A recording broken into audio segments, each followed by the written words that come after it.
இப்போது புதிய அறிமுகம் ஆச்சி ஹோட்டல் சாம்பார் 50 கிராம் ரூபாய் 20 மட்டுமே.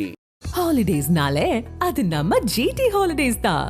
GT Holidays, South India's #1 travel brand. You know you are special when you're with GT Holidays. நேற்று வந்து விஜய் பேசினதும் ஆதவ அர்ஜுனா பேசினதும் சொற்கள் வேற வேறையா இருக்கும். ஆனால் கண்டென்ட் ஒரே இதில் தான் இருந்துச்சு. இப்போ இது வந்து யதார்த்தமா நிகழ்ந்ததுன்னு நம்ம சொல்லவே முடியாது. திட்டமிட்ட ஒன்றுன்னு சொல்ல வரீங்களா? திட்டமிட்டது தான் அது. இப்போ விஜய் கட்சியை வந்து அடுத்த கட்டத்திற்கு கொண்டு செல்வதற்கான வேலை திட்டத்தில் அவர் போக போறாரு. ஏன்னா விசிகா விட்டு வெளியேற வேண்டிய நேரம் அவருக்கு வந்துருச்சு. என்ன சார் சொல்றீங்க? அவர் விசிகா விட்டு வெளியே போறாரு. விசிகா விட்டு வெளியே போறாரா? கண்டிப்பா வெளியே. தலைப்பு வச்சிடலாமா? விசிகா விட்டு வெளியேற்றப்படுகிறார் ஆதவ அர்ஜுனா. போடுங்க. திமுக தமிழ்நாட்டில் லாட்டரி கொண்டு வர மாட்டேன்னு சொல்லிட்டாங்க. அந்த கோபம் தான் ஆதவ அர்ஜுனா. ஆமா, மாமனாரின் மீது பாசம் திமுகவின் மீது கோபமா மாறிடுச்சு. அவ்வளவுதான் விஷயம். இந்த பர்சனலான ஒரு விஷயத்தை அவர் மனதில் வைத்து பர்சனல் அஜெண்டா ஆதவ அர்ஜுனா. ஆமா, வேற ஒண்ணுமே கிடையாது. அவருக்கு பொதுநலன் சார்ந்து நான் என்ன கேட்கிறேன், சாதி ஒழிப்புக்கு வந்து வேலை செய்யறது நீ கல அரசியல்ல செய்யணும். நீ சும்மா அறிக்கை விடுறது, நீங்க சோசியல் மீடியா பாலிடிக்ஸ் பண்ணிக்கிட்டு இருக்காரு. நாங்க சோசியல் மீடியால எவன் பாலிடிக்ஸ் பண்றானா அவனுக்கு கல அரசியலுக்கு சம்பந்தமே கிடையாது. அதுக்கு எடுத்துக்காட்டு பிஜேபி. திமுக விசிகா கூட்டணி உடைக்கணும். சரி, திமுகவுக்கு விசிகா கூட்டணி உடைச்சாச்சு. விசிகா எங்க போவாங்க? மோசமான நிலையில வந்து அதிமுக இருக்காங்க. அதிமுகவோட போனாலும் தோல்விதான். விஜய் இப்பதான் புதுசா கட்சி ஆரம்பிச்சிருக்காரு. அவரை நம்பியும் திருமாவால போக முடியாது. திருமா வந்து அரசியல PhD வாங்கினவர். இப்பதான் விஜய் வந்து கிண்டர் கார்டன்லயே சேர்றாரு. அப்பேற்பட்ட விஜய் நம்பி எப்படி திருமா போவாரு? இப்படின்னு பல்வேறு கேள்விகள் இருக்காரு. திமுக கூட்டணி உடைச்சா யாருக்கு சார் லாபம்? எவ்வளவோ திமுக எதிர்ப்பை வந்து ஈழ அரசியலினுடைய மொத்த பழியையும் ஒரு மாநில முதலமைச்சர் மீது பழி போட்டு பேசிய சீமானில் இருந்து இவர்கள்லாம் பேசாத பேச்சையெல்லாம் அவர்கள்லாம் ஏற்படுத்தாத அலையெல்லாம் விஜய் உருவாக்குறார். ஒரு நாளும் வந்து இவர்கள் கள அரசியலில் வெல்ல மாட்டாங்க. சரி, நேத்து அந்த உரையை பார்த்த போது சர்க்கார் 2 படம் பார்த்தது மாதிரி எனக்கு இருந்துச்சு. அவ்வளவு. என்ன சார் சொல்றீங்க? அதுக்கு மேல வீராவேசமா ஒரு 15 நிமிஷம் பேசியிருக்காருங்க. சூப்பர் படம் சார். சர்க்காரோட கம்பேர் பண்றீங்க. அவ்வளவுதான். அது ஒரு வேற ஏதாவது நல்ல படத்தோட சொல்லிருந்தா கூட நானும் ஷோ. அவ்வளவுதான். ஒரு political show, political talk show நடந்துச்சு. அவ்வளவுதானே தவிர அதுக்கு எந்த வேல்யூவும் கிடையாது. மக்களோட மக்களாக நீங்கள் நிற்காத வரைக்கும் பனையூர்லயே அந்த கட்சி தொடங்கி பனையூர்லயே கட்சியை ஜெயலலிதா தெரியும்ல, 4-5 வருஷம் திமுக ஆட்சி இருக்கும். 6 மாசத்துக்கு முன்னாடி கொடநாடுல இருந்து வெளியே வருவாங்க. ஒரு மிகப்பெரிய ஒரு பிரச்சாரம் பண்ணி அதை அப்படியே தேர்தல் அறுவடை பண்ணிடுவாங்க. அது மாதிரி விஜய் பண்ண மாட்டாரா என்ன? திருமாவளவன் எவ்வளவு தூரத்திற்கு அரசியலிலே ஒரு தீர்க்கமான சிந்தனையாளர் என்பதற்கு எடுத்துக்காட்டு தான் நேற்றைய நிகழ்ச்சியை அவர் தவிர்த்தது. ஒருவேளை அவர் தவிர்க்காமல் அந்த நிகழ்ச்சிக்கு சென்றிருந்தால் நிச்சயமாக இந்த குழப்பத்திற்கு ஒட்டுமொத்த காரணத்தையும் பழியையும் தூக்கி இன்றைக்கு ஆதவ அர்ஜுனா மீது பேசப்படுகிற எல்லா விமர்சனங்களும் திருமாவளவன் மீதான விமர்சனமாக இன்றைக்கு மாற்றப்பட்டிருக்கும். ஆதம் நேயர்களுக்கு அன்பு வணக்கம். இன்று நம்மோடு அரசியல் விமர்சகர் திருமிகு ராஜகம்பீரன் அவர்கள் இணைந்துள்ளார். வணக்கம் ராஜகம்பீரன் சார். வணக்கம் சார். நேற்றைக்கு விகடன் மேடையில் ஒரு மிகப்பெரிய ஒரு அரசியல் சரவடி என்பது நடந்திருக்கு. குறிப்பாக விஜய் பேசியிருக்காரு சார். திருமாவுடைய மனது முழுக்க இந்த நிகழ்ச்சியில தான் இருக்கும். திருமா கலந்து கொள்ள முடியாத அளவுக்கு ஒரு கூட்டணி கட்சி ப்ரெஷர் கொடுத்துருக்கு. நேரடியாகவே திமுக வந்து குற்றம் சாட்டியிருக்காரு. குறிப்பாக இந்த நூல் வெளியீட்டு விழா அரசியல் மேடையாக நிச்சயம் எனக்கு மாறும்னு எனக்கு அப்பவே தெரியும். அதனால தான் நான் கலந்து கொள்ளவில்லைன்னு திருமா பேசியிருக்காரு. நேற்றைக்கு நடந்த நிகழ்ச்சி திருமா புறக்கணிப்பு. இதுக்கு திமுக தான் காரணமா சார்? திருமாவளவன் எந்த விழாவிற்கு போக வேண்டும், எந்த விழாவிற்கு போகக்கூடாது என்று சொல்வதற்கு அவர் திமுகவின் உறுப்பினர் அல்ல. அவரை எப்படி திமுக கட்டுப்படுத்த முடியும்? அவர் தன்னிச்சையாக ஒரு அமைப்பை நடத்தியிருக்கிறார். தமிழ்நாட்டு அரசியல் வரலாற்றிலேயே சமகாலத்தில் கடந்த 30 ஆண்டுகளுக்குள்ள நடக்கிற விஷயங்கள்ல எந்த பின்புலமுமே இல்லாமல் தன்னுடைய அறிவாற்றல், பேச்சாற்றல், தன்னுடைய உழைப்பை மட்டுமே நம்பி கீழிருந்து மேல் வந்தவர் திருமாவளவன் ஒருவர் மட்டும்தான் சமகாலத்தில். நீங்கள் வந்து திராவிட இயக்கம் வேண்டுமானால், பெரியார் காலத்தில் வேண்டுமானால் சாமானியர்கள் வந்து அரசியல் செய்து அண்ணா போன்றவர்கள், கலைஞர் போன்றவர்கள் வந்திருக்கலாம். இன்றைக்கு வந்து நீங்கள் எந்த அரசியல் கட்சியும் அப்படி சொல்ல முடியாது. இப்போ சீமானை கூட அவருக்கு ஒரு சினிமா பின்புலம் இருந்தது ஒன்று, ஈழத்தமிழர்களோட பேக்கப் இருந்துச்சு. அவங்க வந்து நீங்கள் உங்களுக்கு என்ன வேணாலும் நாங்கள் செய்கிறோம் அப்படின்னு சொல்லக்கூடிய இடத்துல சீமான் போன்றவர்கள் இருந்தாங்க. அப்போ ஒரு கட்சி தலித் கட்சியாக இருக்கிறவங்க ஊர் வேறாகவும் சேரி வேறாகவும் இருக்கிறது. ஊருக்குள்ள வந்து நீ நடமாடக்கூடாது, இந்த வழியில இந்த வாசல் வழியா இந்த தெரு வழியா கூட நீ போகக்கூடாதுன்னு இன்றைக்கும் கிராமப்புறங்கள்ல இருக்கு, கட்டுப்பாடு இருக்கு. வெளியே சொல்ல முடியாத கட்டுப்பாடுகள் இருக்கு. டீ குடிச்சோம்னா கூட டம்ளர்ல கீழே ரவுண்டில் அடிச்சு வச்சிருப்பான். பல பேருக்கு தெரியாது. ஒரு பெயிண்டில் சில்வர் டம்ளர் இருக்குன்னு வச்சுங்களேன், பெயிண்டில் வந்து கீழே ஒரு சிகப்பு மாதிரி ஒன்று பூசி வச்சிருப்பான். ஓகே, அவன் என்ன ஆள் வர்றான்னு தெரிஞ்சு கொடுக்குறதுலாம் உண்டு. வெளியில் பார்க்குறவனு தெரியாது. சம்பந்தப்பட்டவனுக்கு தெரியும் என்று இரட்டை கோலை முறைகள் கூட உண்டு. இது மாதிரி ரொம்ப அடித்தள அரசியல்ல இருந்து தொடர்ந்து வந்து உழைத்து ஏறத்தாழ தேர்தல் புறக்கணிப்பு இயக்கம் மட்டுமே 10 ஆண்டு காலம், தேர்தல் அரசியல்ல மட்டுமே ஏறத்தாழ 25 ஆண்டு காலம், 35 ஆண்டு காலம் அரசியலில் பயணித்து அவர் இந்த இடத்திற்கு வந்து சேர்ந்திருக்கிறார். அதனால் இது ஒரு எளிதான விஷயம் அல்ல, போகிற போக்கில் கொளுத்தி போட்டு போகிற விஷயம் அல்ல. ஒரு சினிமா நடிகன் வந்து கட்சி ஆரம்பிப்பதற்கும் ஒரு கள போராளியாக இருக்கிற ஒருவர் வந்து கட்சி நடத்துவதற்கும் உள்ள வேறுபாடு என்னங்கிறத கல அனுபவம் உள்ளவர்களுக்கு தான் தெரியும். வேடிக்கை பார்க்குறவங்களுக்கோ வெறுமனே வந்து மீடியாவில் வந்து அரசியல் நடத்துகிறவங்களுக்கோ அந்த விவரம் தெரியாது. அதனால் யாருமே எந்த பின்புலமுமே இல்லாமல் வந்த திருமாவளவனே எதிர்ப்பு அரசியலே வந்திருக்கிறார். அவர் திமுகவை கடுமையாக கடந்த காலங்களில் எதிர்த்தவர் தான். ஈழ அரசியல் போராட்டங்கள்லாம் அவர் முதன்மை வைத்தவர் தான். இன்னும் சொல்ல போனால் அவர் தேர்தல் அரசியலுக்கான ஆள் கூட கிடையாது, முழுக்க முழுக்க போராட்ட அரசியலுக்கானவர். எந்த தமிழ்நாட்டில் எந்த போராட்டம் நடந்தாலும் அது அணு உலை போராட்டமாக இருக்கலாம், மீத்தேன் எடுக்க திருமாவை கூப்பிட்டா முதல்ல வந்து நின்று பேசுவார். அது மட்டும் இல்லை, வள்ளுவர் கோட்டத்துக்கு முன்னாடி வெறும் 50 பேர் உண்ணாவிரதம் இருப்பான் அல்லது ஆர்ப்பாட்டம் பண்ணுவான். சின்ன கட்சியாக இருக்கும், லெட்டர் ஆதரவு கொடுப்பாரு. இவர்கிட்ட போய் கேட்பாங்க, வந்து நீங்கள் தான் தொடங்கி வைக்கணும், நீங்கள் தான் வந்து பேசணும் அப்படின்னா அவங்க 50 பேர் தான் உட்காந்துருப்பான். இவர் ஒரு கூட ஒரு 100-150 சிறுத்தைகளை கூட்டிகிட்டு போய் 200 பேர் 300 பேர் இருக்கிற கூட்டமாக மாற்றிடுவார்.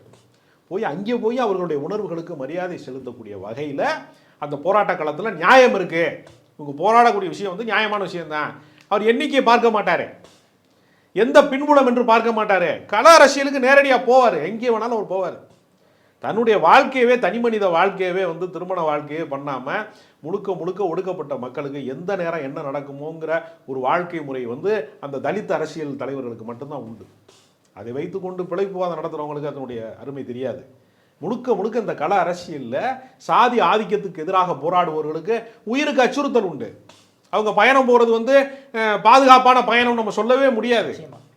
இவ்வளவு நெருக்கடிகளுக்கு மத்தியில் பயணிக்கிற ஒருத்தரை பார்த்து நீ திமுகவுக்கு பயந்துக்கிட்டு தான் நீ வரல அப்படி சொல்கிறது, அவர் கொச்சப்படுத்துறது, அவருடைய ஆளுமையை வந்து குறைத்து மதிப்பிடுவது. ஓகே, குறிப்பாக திருமாவை வந்து தன்னுடைய பொலிட்டிக்கல் மைலேஜுக்காக ஆதவ அர்ஜுனா யூஸ் பண்ணணும்னு நினைக்கிறாரா சார்? ஆதவ அர்ஜுனா தானே தேடி வந்தார் விடுதலை சிறுத்தைகள் கட்சியை தேடி. திருமாவளவன் எங்காவது ஆதவ அர்ஜுனா இல்ல, ஆதவ் தான் தேடி வந்தார் இல்லையா? அப்ப அவர் ஒரு கள அரசியல்ல ஒரு முதன்மையான சக்தி அவர் இருக்கிறாரு என்று அவர் தான் தேடி வர்றாரு. ஓகே, ஒரு அரசியல் கட்சி நடத்துறவங்க தன்னை நோக்கி வருபவர்களே வராதின்னு நம்ம சொல்ல முடியாது ஒண்ணு. ஆமா, அதுலயும் தலித் அரசியலுக்குள்ள இருக்கும்போது தலித் அல்லாதவர்களை வந்து கொண்டு வந்து அந்த அரசியல்ல சேர்ப்பதை அதை அவர் விரும்புறார், பொது அரசியலாக மாற்ற விரும்புறார், பொது நீரோட்டத்தில் கலக்கணும்னு அவர் விரும்புறார். அவர் அவருடைய விடுதலை சிறுத்தைகள் மேடையில பேசும்போது தலித் விடுதலை என்பது தலித்துக்கள் மட்டுமே ஒன்று கூடுவதால் நிகழாதுனே பேசுறாரு.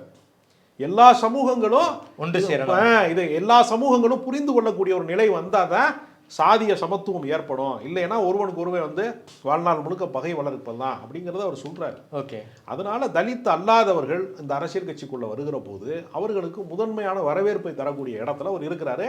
மிகப்பெரிய இன்டலெக்சுவலா இருக்கிறவங்க அவங்களே நான் அழைக்கிறாரு, எங்கள் கட்சிக்கு வாங்க, நான் சட்டமன்றத்துக்கு போட்டிடுங்க கட்சியில், நீங்கள் வர்றது எனக்கு ஆனர். ஒரு உதாரணத்துக்கு சொல்கிறேன், யாரோ ஒருத்தன் ஒரு பத்திரிகையில் வந்து ஒரு கிசுகிசு எழுதுறது மாதிரி பாவலர் அறிவுமதி, கவிஞர் அறிவுமதி வந்து விடுதலை சிறுத்தை சார்பாக வந்து சட்டமன்றத்தில் நிற்க போகிறாரு அப்படின்னு போகிற போக்கில் ஒருத்தன் நியூஸ் எழுதி விட்டான். ஏதாவது போடுறாங்கல்ல, குருவியார் பதில் கலகார் பதில் மாதிரி போடுறாங்கல்ல, அதை எழுதி விட்டாங்க. அது பயங்கரமாக பத்திக்கிருச்சு. அப்போ ஓகே, நான் சொல்கிறது ஒரு 10 ஆண்டுக்கு முன்பு நடந்தது. பத்திக்கிருச்சு. பாவலர் அறிவுமதி விடுதலை சிறுத்தைகள் கட்சியில் வேட்பாளரா அப்படின்னு ஒரு வைரல் ஆகுது. ஆமாம், ஒரு பெரியாரிஸ்ட், அப்போ தாண்டி ஒரு வன்னியர் அவர். ஆமாம், அதை அவர் வந்து அந்த சாதியை வந்து ஏற்காதவர், சாதி மறுப்பாளர், அதனால அந்த சொல்லை நம்ம பயன்படுத்தக்கூடாது. ஆனாலும் அவர் தலித் அல்லாதவர் இல்லையா, இடைநிலை ஆதிக்க சாதிக்காரர்னு வச்சுக்கோங்க. அவர் அதை நம்பாதவர். ஆனால் அவர் பேர் அடிபட்ட உடனே வழக்கமாக என்ன செய்வாங்க, ஒரு வதந்தி போன்ற செய்தியை கடந்து மறுப்பாங்கல்ல, கடந்து போவாங்கல்ல. திருமாவளவன் உடனே வந்து அவருக்கு ஃபோன் செய்து இந்த செய்தியை நான் உண்மையாக்க விரும்புகிறேன், நீங்கள் கட்சிகளை வரணும், போட்டிக்கிடணும் அவர் கேட்குறாரு. தம்பி, உங்கள் அன்புக்கு நன்றி, நான் வந்து உங்களுடைய ஆதரவாளர், நான் எப்பவும் இருப்பேன், ஒடுக்கப்பட்ட மக்களின் குரலாக என் தம்பிக்கு நான் ஆதரவாக இருப்பேன்னு அறிவுமதி அதை மறுக்கிறார். எதுக்கு நான் அதெல்லாம் சொல்கிறேன்னா, இன்டலெக்சுவலை விரும்புகிறாரு, பல புதிய இளைஞர்கள் வரணும்னு ஒரு விரும்புகிறாரு. இந்த கட்சி வந்து தலித் கட்சி அல்ல, தலித்துக்களுடைய பிரச்சனைகளையும் பேசுகிற கட்சியாக இருக்கணுமே தவிர முழுமையான ஒரு சாதி கட்சியாக இது இருக்கக்கூடாது, சாதி ஒழிப்பு இயக்கமாகத்தான் இருக்கணும் அப்படின்னு அவர் விரும்புகிறார். அதனால ஆதவ அர்ஜுனா வருகிறாரு, ஒரு பெரிய பின்புலத்தோடு வருகிறாரு, ஒரு தேர்தல் வியூக வகுப்பாளராக வருகிறாரு. இதெல்லாம் இருக்குது நம்ம கட்சிக்கு நல்லதுன்னு நினச்சி அவர் சேர்க்குறாரு. அது வந்து என்ன ஆகுதுன்னா ஒரு பெரிய வந்து மாம்பழத்து வண்டு மாதிரி உள்ள குடைச்சல் கொடுக்குறது மாதிரியான விஷயமா மாறிடுச்சு. ஓகே சார், குறிப்பாக திமுக கூட்டணிக்குள்ள தான் விசிகா இருக்காங்க. அதையும் தாண்டி திமுகவை மிக கடுமையான விமர்சனங்களால ஆதவ அர்ஜுனா வந்து நாலொரு வண்ணம் பொழுதொரு மேனி நாலொரு வண்ணமாக பிரச்சனை கொடுத்துக்கிட்டே இருக்காரு. இந்த புயல் மழை வந்தப்போ கிட்டத்தட்ட இடைத்தேர்தல் வந்தா ஒரு 10 பூத்துக்கு ஒரு அமைச்சர்கள் சேர்ந்து போய் வேலை பார்க்குறீங்க, ஏன் வந்து இந்த மாதிரி இயற்கை பேரிடர்களை வேலை பார்க்க மாட்டேங்கிறீங்க? குறிப்பாக கடந்த காலங்களில் வந்து இந்த கூட்டணி ஆட்சி, தற்போது வந்து மன்னர் ஆட்சின்னு திமுக மிக கடுமையாக விமர்சனம் பண்றாரு. இதுல விசிகால இருக்கும் பலருமே இதை வந்து ரசிக்கவே இல்லை. திருமா நேற்று அவர் வந்து சொந்த கருத்துன்னு சொல்லியிருக்காரு. ஆதவ அர்ஜுனாவுக்கு என்ன சார் பிரச்சனை? ஏன் திமுகவை மட்டும் டார்கெட் பண்ணிக்கிட்டே இருக்காரு? திமுகவினுடைய ஆட்சியில் கடந்த முறை வந்து பிரசாந்த் கிஷோரோட சேர்ந்து தேர்தல் வியூகங்களை வகுக்கக்கூடிய அவர் வேலை திட்டத்தில் தீவிரமாக வேலை செய்கிறார். அதற்கு பிரதிபலனாக லாட்டரி சீட்டை மீண்டும் கொண்டு வர வேண்டும் என்று தன்னுடைய மாமனார் சார்பாக வந்து ஒரு கோரிக்கையை அவர் வந்து வைக்கிறார். ஓகே, யார் திமுக கிட்ட வைக்கிறாரா? ஆமா, தமிழ்நாடு முதலமைச்சர் வந்து பொதுமக்களுக்கு வந்து இது எதிரானது, ஒரு சூதாட்டம் போன்றது, இது அரசினுடைய நற்பெயருக்கு களங்க விளைவிக்கிறதுனால அவருடைய கோரிக்கையை நிராகரித்துட்டாரு. ஓகே, அந்த கோபத்தில் இந்த ஆட்சியை நான் வீழ்த்துவேன். அதே இவங்களுக்கெல்லாம் என்ன பிரச்சனைன்னா, தேர்தல் வியூகத்தை வந்து வகுக்கக்கூடியவர்கள்னு சொல்லக்கூடியவங்கெல்லாம் மக்கள் ஓட்டு போட்டு தான் இந்த கட்சி ஜெயிக்குதுன்னு நம்புறது கிடையாது. நம்ம போட்டு கொடுத்த மேப்பில் தான் எல்லாமே நடக்குது. இது ஒரு இன்ஜினியரிங் பிளான் மாதிரி. ஓகே, நம்மளால தான் ஜெயிச்சோங்கிற அளவுக்கு போயிறாங்க. இவங்க என்ன செய்ய போறாங்க? டேட்டா எடுக்க போறாங்க. ஒரு கட்சி எத்தனை இருக்கு, எத்தனை தொகுதி இருக்கு, எத்தனை கிராமம் இருக்கு, என்னென்ன சமூக அமைப்புகள் இருக்கு, யார் யார் ஆதரவாளராக இருக்கான், எதிராக இருக்கான், டேட்டாஸ் கலெக்ட் பண்ணி கொடுக்குறதுனாங்க. இது வந்து கூகுள் செய்யும் ஒரு முறை பதிஞ்சு வச்சா. இது முன்னாடி என்ன செய்வீங்க, நீங்கள் எல்லாத்தையுமே கைப்பட வந்து எழுதி வந்து உறுப்பினர் அட்டை கொடுப்பீங்க. இப்போ வந்து எல்லாமே கணினிமயமாக ஆனதுனால டேட்டாஸை கலெக்ட் பண்ணி கொடுக்குறீங்க. அதுக்குப்படி நீங்கள் இந்த மாதிரி வேலை செய்யுங்க, அவ்வளோதானே. ஆனால் திமுக காரனுக்கெல்லாம் வந்து இதெல்லாம் சொல்லி தான் வேலை செய்யணுங்கிற இடத்துல திமுக எப்போவுமே இருந்தது கிடையாது. கலைஞரே நீங்கள் கடந்த காலங்களில் யாராவது பார்க்க போனால், இன்னும் ஊரில் இருந்து வர்றேன்னா அந்த கட்சியோட செயலாளர் பேரை சொல்லி அவர் நல்லா இருக்காருன்னு கேட்கக்கூடிய நினைவாற்றல் கொண்டு ஒரு கலைஞர். அதனால திமுக என்பது வந்து அப்படி வந்து திடீர்னு தோன்றின இயக்கம் கிடையாது. ஓகே, மிக மிக நீண்ட கால உழைப்புக்கான இயக்கம். ஒரு 75 ஆண்டு கால பவள விழா கண்டிருக்கக்கூடிய இயக்கம். இப்போ மாதிரி ஆட்கள்லாம் என்ன செய்யறதுன்னா, ஏதாவது ஒன்றை பயன்படுத்தணும்னு திட்டமிடும் போது அது நடக்கலை அப்படின்னா, இந்த கூட்டணியை நம்ம உடைக்கிறேன், நான் தானே ஆட்சிக்கு கொண்டு வந்தேன், நானே திமுக வந்து உடைக்கிறேன் அப்படின்னு சொல்லி வேறொரு உள்நோக்கத்தோடு தான் ஒரு விடுதலை சிறுத்தை கட்சியில் சேர்ந்திருக்கிறாரு. அது தெரியல திருமாவளவன். ஓகே, அவர் ஒரு வெள்ளந்தியா வரவேற்றிருக்காரு. தமிழ்நாட்டில் லாட்டரி கொண்டு வர திமுக தமிழ்நாட்டில் லாட்டரி கொண்டு வர மாட்டேன்னு சொல்லிட்டாங்க. அந்த கோபம் தான் ஆதவ அர்ஜுனா. மாமனாரின் மீது பாசம் திமுகவின் மீது கோபமா மாறிடுச்சு. அவ்வளவுதான் விஷயம். இந்த பர்சனலான ஒரு விஷயத்தை அவர் மனதில் வைத்து பர்சனல் அஜெண்டா ஆதவ அர்ஜுனா. ஆமா, வேற ஒண்ணுமே கிடையாது. அவருக்கு பொதுநலன் சார்ந்து நான் என்ன கேட்கிறேன், சாதி ஒழிப்புக்கு வந்து வேலை செய்யறது நீ கள அரசியல செய்யணும். நீ சும்மா அறிக்கை விடுறது, நீங்க சோசியல் மீடியா பாலிடிக்ஸ் பண்ணிக்கிட்டு இருக்காரு. நாங்க சோசியல் மீடியால எவன் பாலிடிக்ஸ் பண்றானோ அவனுக்கு கள அரசியலுக்கு சம்பந்தமே கிடையாது. அதுக்கு எடுத்துக்காட்டு பிஜேபி. ஓகே, பிஜேபி சோசியல் மீடியாவில் ரொம்ப ஹாட்டாக இருக்கும். நாம் தமிழர் கட்சி இருக்கும். ஆனால் ஒரு தொகுதியில் கூட ஜெயிக்க மாட்டாங்க. இவங்க 2 பேருமே பார்த்தீங்கன்னா யூடியூப்புக்கு வந்து கண்டென்ட் கொடுக்குறதே இந்த 2 பேர் தான், சீமானு அண்ணாமலை தான் கொடுப்பாங்க. ஆனால் இவங்க 2 பேரும் என்டர்டெயின்மெண்ட்டுக்கு தான் மக்கள் வச்சிருக்கானே தவிர கள அரசியலில் ஒரு எம்எல்ஏ ஆக முடியாது. ஸோ ஆதவ அர்ஜுனாவை திமுக என்டர்டைன்மெண்ட்டாக பார்க்குதா?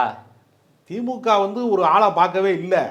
அவர் வந்து என்ன செஞ்சுட்டாருன்னா, கூட்டணி கடந்த காலங்களில் மக்கள் நல கூட்டணி உருவான போது அதை தொடங்கி வைத்தது வந்து வைகோ தான் தொடங்கினாலும் அதை ஒருங்கிணைத்த பணியை வந்து திருமாவளவன் இடத்துல செஞ்சார். அவர் தான் இடதுசாரிகள் எல்லாம். அவருக்கு என்னென்ன ப்ளஸ்னா, எல்லா போராட்ட அமைப்புகளோடையும் தொடர்புடையவரா. இப்போ இவருக்கு அந்த நம்பகத்தன்மை இருக்கிறது. இப்போ எந்த பிரச்சனை நடந்தாலும் சரி சிபிஐ சிபிஎம் கூட வந்துருவாங்க. ஆமா, இப்போ சாம்சங் போராட்டத்துக்கு உடனே போறாரு. ஆமா, திமுக கோச்சிக்கிறோமோ, திமுக நமக்கு எதிராக நடப்பாங்களோ அப்படிலாம் நினைக்க மாட்டாரு. சிபிஎம் கூப்பிடுறாங்க, உடனே திரும்ப உடனே எந்த போராட்டம்னாலும், நாளைக்கு தமிழ்நாட்டில் என்ன போராட்டம், டங்ஸ்டன் வந்து பிரச்சனை ஆகுது மதுரையில், உடனே போயிடுவார், களத்துக்கு போயிடுவார். எங்கே வந்து போராட்ட அரசியல் இருக்கா உடனே அவர் களத்துக்கு போகக்கூடிய ஒரு வழக்கமுடையவர். அதனால் இவர் ஒருவரை மட்டுமே வைத்துக்கொண்டு இந்த கூட்டணியை உடைச்சிடலாம் ஓகே அப்படின்னு ஒரு வியூகம் வகுத்திருக்காங்க. ஓகே சார், அதாவது ஆதவ அர்ஜுனாவுக்கு பர்சனல் அஜெண்டா ப்ளஸ் விசிகாவுடைய ஒன் ஆஃப் தி பொதுச் செயலாளர் எஸ் பாலாஜியும் சரி, அதுக்கப்புறம் நம்ம ஆளூர் ஷானவாசனும் சரி, கடந்த காலங்களில் பலமுறை பேசியிருக்காங்க. திமுக விசிகா கூட்டணியை உடைக்க ஒரு பல்வேறு லாபிகள் வேலை பார்த்துக்கிட்டு இருக்காங்க. அந்த லாபியோடைய படை தளபதி தான் ஆதவ அர்ஜுனாவா சார்? அதில் என்ன சந்தேகம் உங்களுக்கு? அதாவது பூனைக்குட்டி வெளியே வந்து விட்டான்னு சொல்லுவாங்கல்ல, அது மாதிரி சார் திமுக விசிகா கூட்டணியை உடைக்கணும். சரி, திமுகவுக்கு விசிகா கூட்டணியை உடைச்சாச்சு, விசிகா எங்கே போவாங்க? மோசமான நிலையில வந்து அதிமுக இருக்காங்க. அதிமுகவோட போனாலும் தோல்விதான். விஜய் இப்பதான் புதுசா கட்சி ஆரம்பிச்சிருக்காரு. அவர் நம்பியும் திருமாவால போக முடியாது. திருமா வந்து அரசியல PhD வாங்கினவர். இப்பதான் விஜய் வந்து கிண்டர் கார்டன்லயே சேர்றாரு. அப்பேற்பட்ட விஜய் நம்பி எப்படி திருமா போவாரு? இப்படின்னு பல்வேறு கேள்விகள் இருக்காரு. திமுக கூட்டணி உடைச்சா யாருக்கு சார் லாபம்? இல்ல அவங்க எப்படி யோசிப்பாங்கன்னா, இந்த மாதிரி ஆட்கள்லாம் வந்து தேர்தல் வியூகம் சொல்றவங்க, அவர் இந்த நேற்று கூட அந்த கூட்டத்தில் பேசும்போது, புத்தக வெளியீட்டு கூட்டத்தில் பேசும்போது 25% தானே நீங்க வச்சிருக்கீங்க திமுக வச்சிருக்காங்க. ஆமா, அது கூட்டணினால தானே நீங்கள் ஆட்சி செய்றீங்க, அப்புறம் ஏன் வந்து அதிகாரத்தில் பங்கு கொடுக்கூடாது அப்படின்னு அவர் கேட்குறாரு. அவருக்கு அது யார் கேட்கணும்? திருமா கேட்கணும். திருமா கேட்கணும், கம்யூனிஸ்ட் கட்சிகள் கேட்கணும், கூட்டணி கட்சி தலைவர்கள்லாம் ஒன்று கூடி எங்களுக்கு அதை செய்யுங்க, அவங்களுக்குள்ள அது பேச வேண்டியது. இண்டிவிஜுவலாக அவர் பேசுகிறாருன்னா ஒரு கட்சியினுடைய கட்டுப்பாட்டை மீறி, கட்சி என்ன கோட்பாட்டுக்குள்ளே இருக்குது, எந்த எல்லையில் இருக்குது, எதை எப்போ பேசணும், ஒரு வரம்பு முறை இருக்குல்ல இருக்கு. அப்போ திருமாவளவனை வந்து நீங்கள் வந்து இந்த போராட்ட குணத்தை பயன்படுத்தி கொண்டு எதிர்கருத்தை உருவாக்கணும்னா திமுக கூட்டணியில் அவங்களே வந்து என்ன பண்ணுவாங்க, ஒரு கட்டத்துக்கு மேலே நீ வெளியே போப்பா, வெளியே போவதற்கான சூழலை உருவாக்கிடுவாங்க. ஏன்னா பாமக நீண்ட காலமாக அதிகாரமற்ற ஒரு கட்சியாக இருக்கு. திருமாவளவன் இருப்பதான் அவங்களுக்கு ஒரே ஒரு தடைக்கல். அவங்க திமுக கூட்டணிக்குள்ள வருவதற்கு அவங்க விருப்பத்தோடு தான் இருக்காங்க. அதனால விசிகாவில் இருக்காங்க. விசிகா இருப்பதனால தான் பாமக வர முடியல. அப்ப அந்த வாசலை திறப்பதற்கு விசிகா இருக்கிற ஒரே தைரியத்துக்காக தான் ஐயா ராமதாஸை மிக கடுமையாக விமர்சனம் வைக்கிறாரு முதல்வர். ஆமா, வேற இல்லாட்டா விமர்சனமே வைக்க மாட்டாரு. ஆமா, ஏன்னா கடந்த காலத்துல திமுக கூட்டணியில் இருந்த போது தான் அவங்க வந்து உச்சபட்ச அதிகாரத்தை வச்சிருக்காங்க. அது அமைச்சராக இருந்ததா, ராஜ்யசபா எல்லாமே வந்து நீங்க வந்து திமுகவினுடைய ஆதரவு நிலைப்பாட்டில இருக்கும் போது தான் அவங்க அரசியல் அதிகாரத்துல வந்து ஒரு பெரிய இடத்துக்கு போயிருக்காங்க. இப்ப மீண்டும் அந்த இடத்தை அடைவதற்கு அவங்க முயற்சிக்கிறாங்க. அப்ப அதற்கு தேவையான வேலைகளை ஆதவ அர்ஜுனா மாதிரி ஆட்கள் வந்து செய்கிறாங்க அப்படிங்கிறதா உண்மை. இந்த ஆதவ அர்ஜுனாக்கு யார் அசைன்மெண்ட் கொடுத்தது? இதை நம்ம வந்து பல யூகங்கள் இதற்குள்ள இருக்கிறது. ஏன்னா இப்போ இல்லைங்க, பிஜேபிங்கிறது அல்லது எப்பொழுதுமே என்ன செய்வாங்கன்னா, சில பேர் வந்து தங்களுடைய ஒரு ஒரு ஒரு உள்நோக்கத்தோடு, இப்போ நான் உதாரணத்துக்கு சொல்கிறேன், நேற்று வந்து விஜய் பேசுனதும் ஆதவ அர்ஜுனா பேசுனதும் சொற்கள் வேற வேறையாக இருந்துச்சு. ஆனால் கண்டென்ட் ஒரே இதில் தான் இருந்துச்சு. இப்போ இது வந்து யதார்த்தமாக நிகழ்ந்ததுன்னு நம்ம சொல்லவே முடியாது. திட்டமிட்ட ஒன்றுன்னு சொல்ல வரீங்களா? திட்டமிட்டது தான் அது. இப்போ விஜய் கட்சியை வந்து அடுத்த கட்டத்திற்கு கொண்டு செல்வதற்கான வேலை திட்டத்தில் அவர் போக போகிறார். ஏன்னா விசிகா விட்டு வெளியேற வேண்டிய நேரம் அவருக்கு வந்துருச்சு. என்ன சார் சொல்றீங்க? அவர் விசிகா விட்டு வெளியே போறாரு. விசிகா விட்டு வெளியே போறாரா? கண்டிப்பா வெளியே. தலைப்பு வச்சிடலாமா? விசிகா வெளியேற்றப்படுகிறார் ஆதவ அர்ஜுனா போடுங்க. வெளியேற்றப்படுகிறாரா இல்ல வெளியேறி போறாரா? ரெண்டுக்கும் பெரிய வித்தியாசம் கிடையாது. மொத்தத்தில் ஒரு கட்சியில் கிடையாது, விசிகா கிடையாது. Okay sir. சார் நேற்றுக்கு திரும்ப வந்து ஒரு பிரஸ் மீட் கொடுத்துருக்காரு சார். இது ஆதவ அர்ஜுனாவுடைய சொந்த கருத்து. இதற்கு கட்சி வந்து பொறுப்பே இருக்காது. ஆதவ அர்ஜுனா கிட்ட உயர்மட்ட குழு வந்து விளக்கம் கேட்கும்னு சொல்லியிருக்காரு. கடந்த காலங்களில் இந்த ஏற்கனவே ஒரு முறை விசிகாவுடைய நிர்வாக கூட்டத்தில் ஒரு வரம்பு மீறி பேசுறாரு, கூட்டணியை உடைப்பதற்கான வேலை செய்கிறாருன்னு அவர் மேல வந்து ஒரு நிர்வாக நடவடிக்கை எடுக்கணும் அப்படின்னு ஏற்கனவே ஒரு முறை வந்து அவர் மீது நிர்வாக விசுவானமா மாறிடுச்சு. தெரியல உங்களுக்கு? அவர் வரவே இல்லை. அவர் நிர்வாக கூட்டத்திற்கு ஆதவ அர்ஜுனா வரவே இல்லை. தன் மீது விமர்சனம் வைப்பாங்க அப்படின்னு தெரிஞ்சவன அவர் எஸ்கேப் ஆயிட்டார், வரவே இல்லை. ஓகே. அதனால அவர் தன்னிச்சையாக செயல்படுத்தி தன்னிச்சையாக அறிக்கையில் விட்டு அல்லது மேடையில் பேசி குழப்பம் விளைவித்து விசிகா கூட்டணிக்கு குந்தகம் விளைவிக்கிறார் என்பதுதான் உண்மை. சார் கடந்த காலங்களில் இதுவும் வந்து ஹேஷியமாக தான் பேசப்பட்டுச்சு. நான் திருமாவளவன் வார்த்தையிலேயே சொல்கிறேங்க, அவருடைய சொந்த கருத்து இது, விசிகாவின் கருத்து இல்லைனாலே, விசிகா கருத்து ஆதவ அர்ஜுனா பேசலைனாலே ஒரு விசிகா இல்லைன்னு அர்த்தம். அதை நோக்கி இது போகிறதுங்கிறதுக்கு அதுவே ஆதாரம்.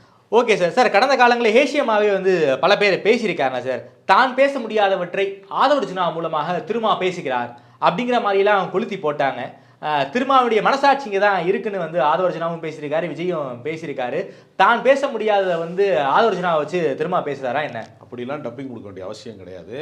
இன்னொன்று, இரண்டாம் கட்ட தலைவர்களில் ஆளுமை மிக்கவர்கள், இரண்டாம் கட்ட தலைவர்கள் விடுதலை சிறுத்தைகள் கட்சியில் நிறைய பேர் இருக்காங்க. வன்னியரசு இருக்காரு, அண்ணன் ரவிக்குமார் இருக்காரு, சிந்தனை செல்வன் இருக்காரு, SS பாலாஜி அண்ணன் இருக்காரு, ஆளூர் ஷானவாஸ் இருக்காரு. அப்ப ஏன் வந்து வன்னியரசுலாம் வந்து நீங்க வந்து கட்சியினுடைய தொடக்க நிலையில இருந்து, ஆமா, அவர் மதுரையில தலித் பேந்தர் ஆஃப் இந்தியான்னு ஒரு அமைப்புல இருந்த காலத்துல இருந்து, மதுரையில அரசியல் தொடங்குற காலத்துல இருந்து இவருக்கு எப்படி திருமாவளவன் அவர்களுக்கு எப்படி 35 ஆண்டு கால அரசியலோ அதே அரசியல் அனுபவம் கொண்டவர். புலிகள் கூட நேரடியாக பேசக்கூடிய தொடர்பெல்லாம் அவர்கிட்ட இருக்கு. ஆமா, சுப தமிழ்ச்செல்வனே அண்ணன் வன்னியரசு கூட எல்லாம் பேசுவார்னு கேள்விப்பட்டிருக்கேன். ஆமா, அப்படிப்பட்டவரை வச்சு அறிக்கை விடுவாங்களா? வந்து நேத்துக்கு முத நாள் வந்து கட்சியில சேர்றால வச்சு அறிக்கை விடுவாங்களா? யார் நம்பிக்கைக்குரியவர்? ஆனா 2 பேருக்குமே அதே வெயிட்டேஜ் கொடுத்திருக்காருல, துணை பொதுச் செயலாளர்ங்கிற பதவியை கொடுத்திருக்காருல. அப்படி இல்ல, அது துணை பொதுச் செயலாளருங்கிற போஸ்டிங் வந்து ஒரு நம்பகத்தன்மையில கொடுத்திருக்காரு. அதான் அவர் மிஸ்யூஸ் பண்ணிட்டாரு, தவறாக தன்னுடைய பொறுப்பை அவர் பயன்படுத்தி கொண்டார் என்பதுதான் உண்மை. இல்லை சரி, விஜய் ஏன் சார் தொடர்ச்சியாக வந்து விஜய்க்கு வந்து பிஆர்ஓ வேலையை வந்து ஆதரவு நான் பார்த்துக்கிட்டு இருக்காரு. விசிகேல இருக்காரு. விஜய் மாநாடு நடந்துச்சு. மாநாடு நடந்த அடுத்த நிமிஷமே ஒரு பாராட்டி ஒரு மிகப்பெரிய ஒரு அறிக்கையெல்லாம் கொடுத்திருந்தாரு. நேற்றைக்கு விஜயை மேடை ஏற்றியதும் ஆதவர்ஜுனா தான்.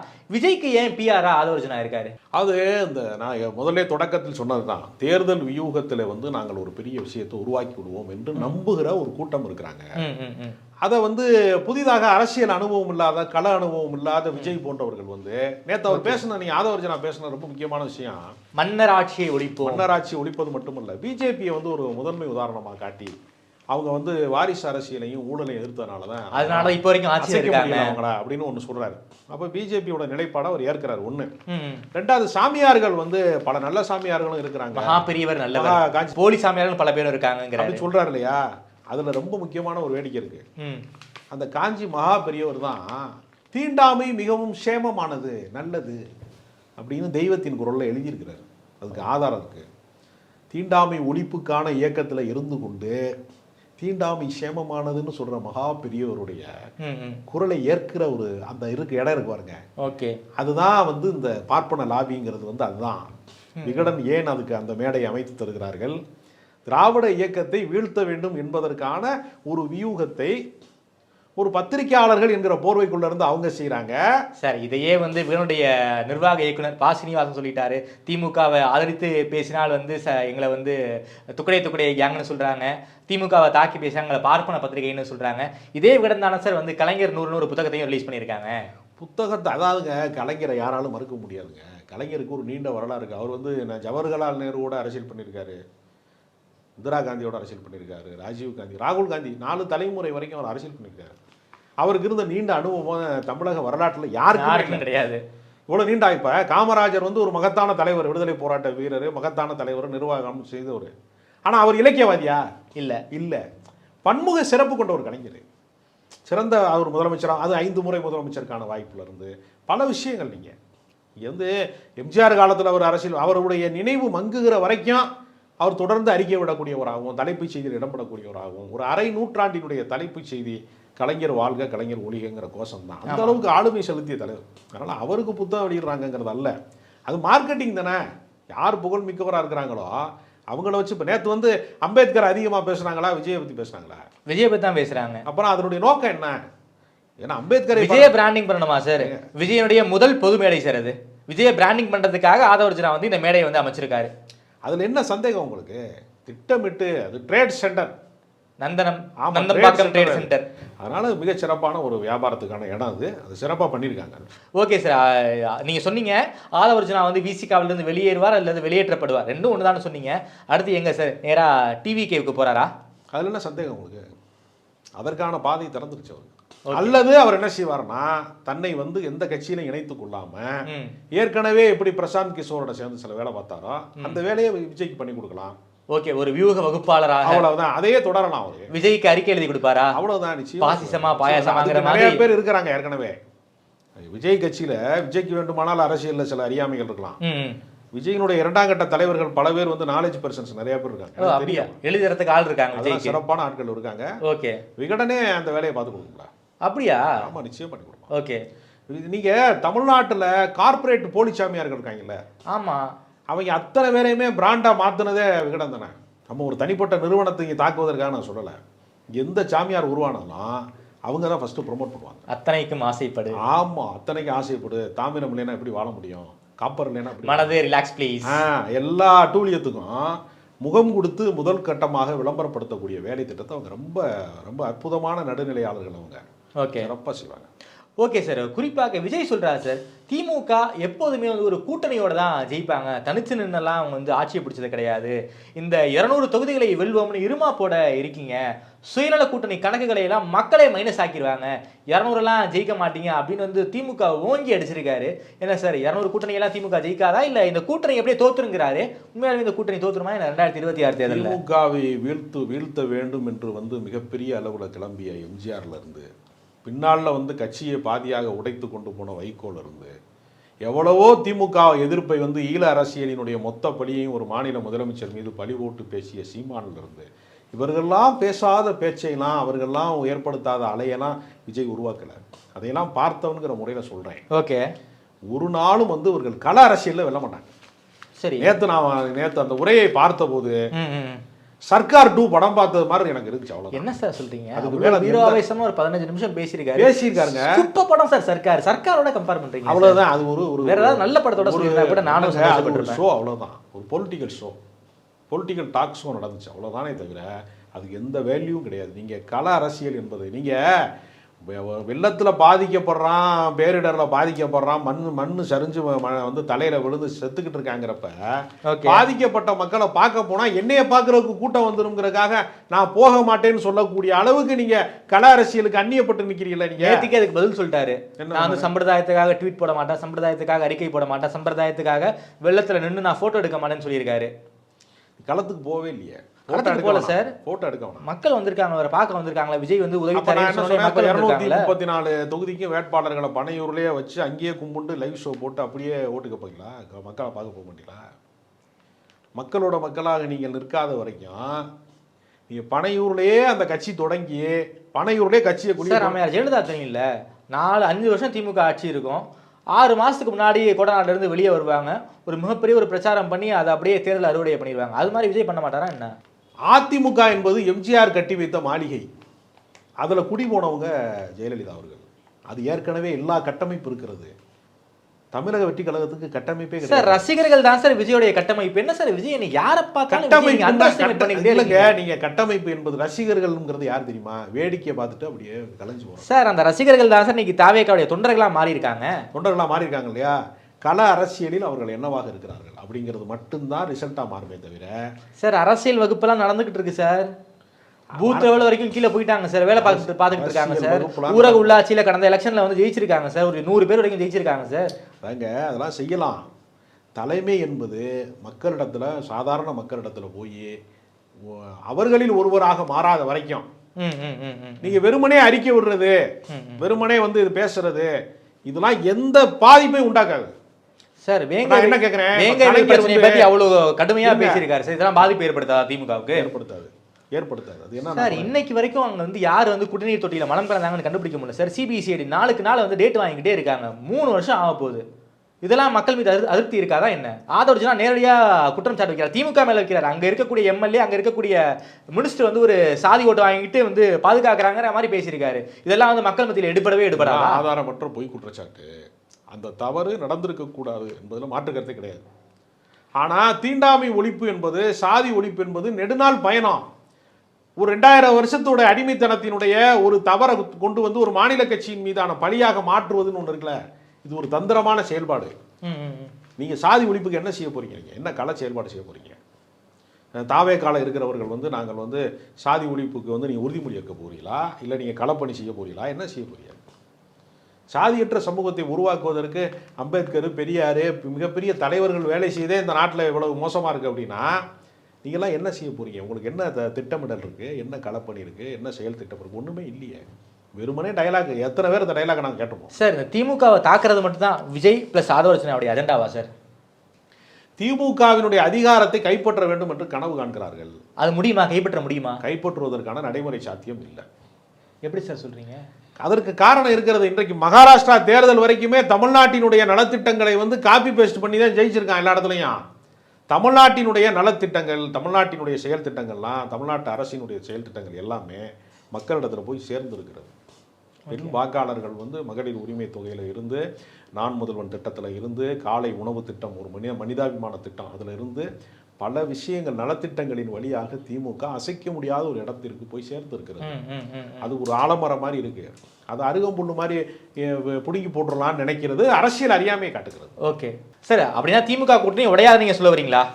திமுக கூட்டணியை உடைப்பதற்கான முயற்சியில பல பேர் உடைந்து போயிருக்கிறார்களே தவிர அதை ஒண்ணுமே பண்ண முடியும். அதுல ஒன் ஆஃப் தி ஒருவர் ஆதவர்ஜுனாங்கிறீங்களா? ஆதவர்ஜுனாவினுடைய முயற்சி முனை முறிக்கப்பட்டு விட்டது.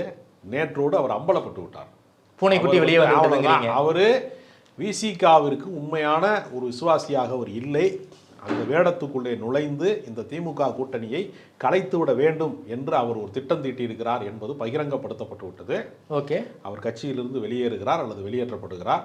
மொத்தத்தில் திமுக கூட்டணிக்கும் விசிகாவுக்குமான விரிசலை ஏற்படுத்த முயன்றவர்கள் மக்கள் மன்றத்தில் நேற்று அம்பலப்பட்டாங்க. சார் நேத்திக்கு ஆதவர்ஜுனா ஒன்று சொன்னார் சார், விஜய் வந்து கருத்தியல் தலைவராக உருவாகி கொண்டு இருக்காருங்கிறாரு. கருத்தியல் தலைவராக விஜய் உருவாகி கொண்டு இருக்காரு கேட்டு விஜயை அதிர்ச்சி அடைஞ்சிருப்பாரு. என்ன கருத்தியல் நமக்கே தெரியலையே, கருத்தியல்னா என்ன அப்படின்னு கூட யோசிச்சிருப்பார் அவர். அரசியல் கற்றுக்கொள்ளுகிற இடத்துல தான் விஜய் இருக்கிறாரே தவிர ஓகே அவர் கருத்தியல் தலைமை ஆயிட்டாரு அப்படின்னு திருமாவளவனோட பழகிட்டு அவரை கருத்தியல் தலைமைன்னு சொல்லக்கூடிய அளவிற்கு அவர் வந்து ஒரு போலித்தனமான பாசாங்கான வார்த்தைகளை மேடையில் யார் வேண்டுமானாலும் இந்திரன் சந்திரன் சொல்லலாம். சரி, உண்மையில் அப்படி ஆவது என்பது வேறு. Okay sir. குறிப்பாக திமுக அழுத்தம் கொடுக்கவில்லைன்னு திரும்ப வந்து ஆரம்ப முதலே சொல்லிக்கிட்டு இருக்காங்க.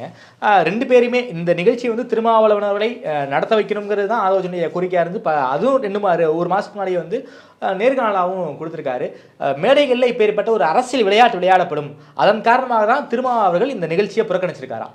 திருமாவளவன் எவ்வளவு தூரத்திற்கு அரசியலிலே ஒரு தீர்க்கமான சிந்தனையாளர் என்பதற்கு எடுத்துக்காட்டு தான் நேற்றைய நிகழ்ச்சியை அவர் தவிர்த்தது. ஒருவேளை அவர் தவிர்க்காமல் அந்த நிகழ்ச்சிக்கு சென்றிருந்தால் நிச்சயமாக இந்த குழப்பத்திற்கு ஒட்டுமொத்த காரணத்தையும் பழியையும் தூக்கி இன்றைக்கு ஆதவர்ஜனா மீது பேசப்படுகிற எல்லா விமர்சனங்களும் திருமாவளவன் மீதான விமர்சனமாக இன்றைக்கு மாற்றப்பட்டிருக்கும்.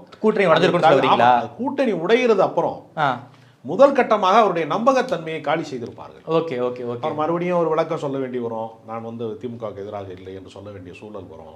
இது போன்ற தேவையற்ற சர்ச்சைகளை அவர் தவிர்த்திருக்கிறார். ஏன்னா வாழ்நாள் முழுக்க அம்பேத்கரை பேசுகிற ஒரு தலைவரை ஒரே ஒரு நாள் கூத்துக்காக வந்து நீங்கள் அம்பேத்கரை பேசுகிறவர்களோடு கொண்டு போய் நிற்பாட்டாமல் விட்டதன் மூலமாக, அவர் செல்லாமல் தவிர்த்ததன் மூலமாக அரசியலில் தேவையற்ற குழப்பத்தை திருமாவளவன் தவிர்த்து கொண்டார். சார், பட்டியலினத்தை சாராத ஒருவர் அம்பேத்கரை பேச வேண்டும், அம்பேத்கரை உயர்த்தி பிடிக்க வேண்டும், அதுதான் திருமாவளுடைய கனவு. திருமாவளுடைய கனவு இந்த மேடையில் வந்து நிறைவேறி இருக்குன்னு ஆலோசனை பேசியிருக்காரு சார். அவர் பேசுகிறார்கள், ஆனால் நோக்கம் அம்பேத்கர் கிடையாது, விஜய் தானா? அவர்களுடைய நோக்கம் திமுகவை வீழ்த்த வேண்டும் என்பதுதான் நோக்கம். அதற்காகத்தான் அவர்கள் வேங்கை வயலை பேசுகிறார்கள். ஓகே, அதற்காகத்தான் அவர்கள் திமுக மீதான குற்றச்சாட்டுக்களை தொடர்ந்து பேசுகிறார்கள். அதனால் தான் மன்னராட்சி என்று அவர்கள் பேசுகிறார்கள். எல்லாமே திமுகவிற்கு எதிரான ஒரு சதித்திட்டத்தை அவர்கள் ஒரு வேலை திட்டமாக மாற்றிக்கொண்டிருக்கிறார்கள். அதை வந்து திருமாவளவனை வைத்து செய்ய வேண்டும் என்று அவர்கள் நினைத்த திருமாவளவனை வந்து அவருடைய தலைமையில் இதை செய்ய வேண்டும் என்று நினைத்ததை திருமாவளவன் முறியடித்து விட்டார். ஓகே சார், ரொம்ப நன்றி சார். குறிப்பாக நேற்று நடந்த ஒரு புத்தக வெளியீட்டு விழாவில் ஒரு மிகப்பெரிய ஒரு அரசியல் சூழ்ச்சி நடந்திருக்கு. அந்த சூழ்ச்சியிலிருந்து மிக லாபகமாக திருமாவர்கள் தப்பித்து விட்டார். தமிழ்நாட்டில் லாட்ரி கொண்டு வர மாட்டேன்னு திமுக சொல்லிட்டாங்க. அந்த ஒரு கோபம் தான் ஆதவர்ஜுனாவுக்கு திமுக மேலே இருக்குது. தொடர்ச்சியாக திமுகவை டார்கெட் பண்ணுவதற்கு இதுதான் காரணம். விசிகாவிலிருந்து ஆதவர்ஜுனா வெளியேறுவார் அல்லது வெளியேற்றப்படுவார். உங்களுடைய பார்வையை ரொம்ப விரிவாக வச்சிருக்கீங்க சார். நேரம் கொடுத்து பேசியமைக்கு நன்றி ராஜகம்பீரன் சார்.